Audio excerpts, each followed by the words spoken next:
બધાને મારા જય માતાજી।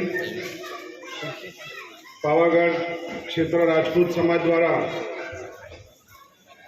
તેજસ્વી વિદ્યાર્થીઓનું સન્માન સમારોહમાં ઉપસ્થિત એવા આપણા લોકલાડીલા કાલોલ વિધાનસભાના ધારાસભ્ય ફતેહસિંહજી ચૌહાણ સાહેબ, આપણા બારિયા નરેશ તુષાર બાબા સાહેબ અને પાવાગઢ પ્રાંત જેની શરૂઆત કરી છે તેવી હમણાં જેમને વાત કરી તેવા દિલીપસિંહજી,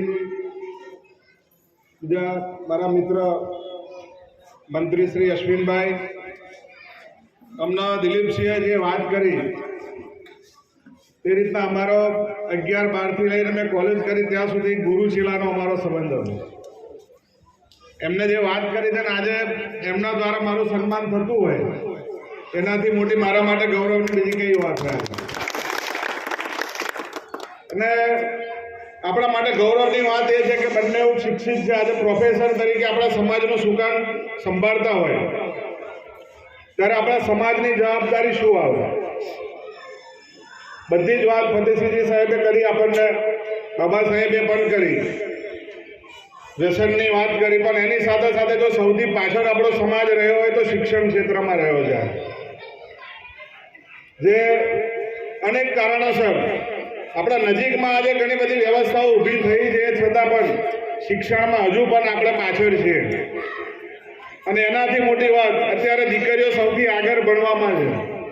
આજે કદાચ સન્માનમાં અહીંયા આગળ સંખ્યા દીકરીઓની વધારે છે, આપણા સમાજ માટે ગૌરવની વાત છે, પણ સાથે સાથે દીકરાઓને પણ ભણાવવા પડશે।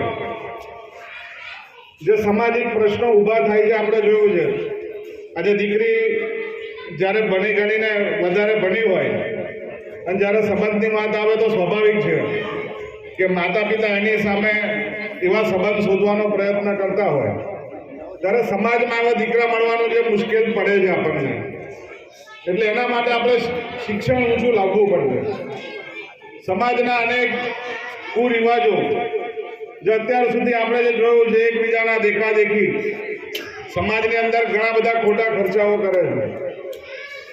માતા પિતાને કદાચ એમને શું તકલીફ છે ઘણા બધા જોતા ના હોય, એકબીજાના દેખાદેખી કોઈ 50,000નું ડીજે લાવ્યા હોય તો બીજો 1.5 લાખનું 2 લાખનું લઈ